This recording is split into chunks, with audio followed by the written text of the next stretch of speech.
Hello, my name is Adam. I'm Garrett's dad. I'd like to show you how to safely operate a commercial cement mixer.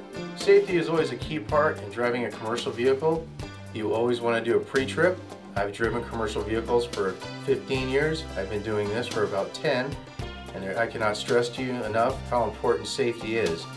You always need to do a proper pre-trip of your truck, and by a pre-trip I mean looking under the hood and making sure your oil, your water, and all your fluids are topped off and nothing is low.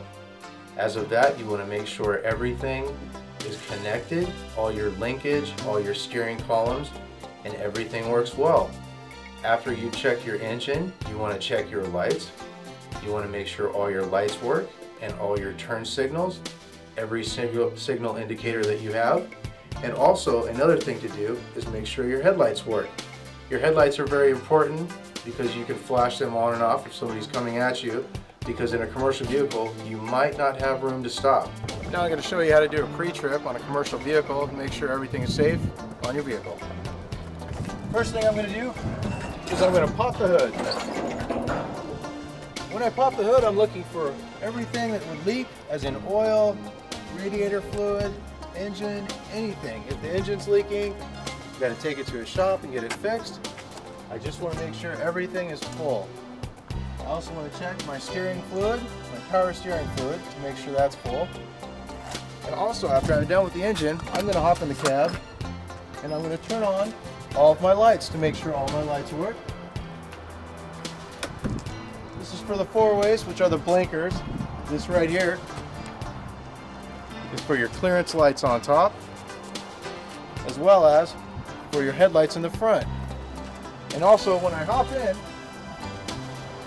I always want to check and see and make sure my air pressure is okay, because unlike cars and trucks, these commercial vehicles, they run off of air pressure for the brakes, and air pressure on the brakes is very important. If you don't have air pressure, you don't have brakes, and when you don't have brakes, you can't stop. Alright, now I'm going to tell you what I do when I get on a job site. First thing I do when I get on a job site, I look around the area. I make sure everything is safe, and I put my four-way hazards on, just so all the vehicles and all the construction equipment can see me on the job site. First thing I do when I hop out, I turn my water pressure on. Water pressure goes throughout the whole truck, makes it so I can make the concrete wetter, because the concrete, when we bring it to the job, it's very, very solid. And you have to add water when you get to the job.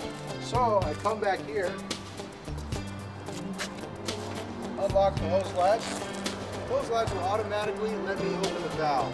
When I can open the valve, I can make the concrete wetter, or if I want to, I can spin it up to make it a little bit drier if I need to. Once I get there, I pull down the chute in the back.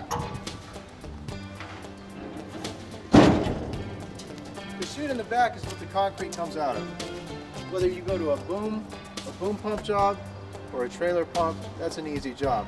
But sometimes you've got to do a very hard job, like a tailgate, called a tailgate job, and you have to put chutes on the back. And chutes make a long arm and the concrete goes down the back. In a chute job, you've got to be very, very careful about looking everywhere for other people, construction workers, vehicles. You've got to make sure you don't run anybody over. So you've got to be very careful. Another thing you do to check the concrete is you look at this gauge right here. This gauge will tell you how hard and how soft the concrete is. You always want to make sure that the concrete is what the customer ordered. If the customer ordered a dry concrete and you brought them wet concrete, the customer probably doesn't want it and they'll send you back. So you got to really pay attention to what you're doing. Thank you.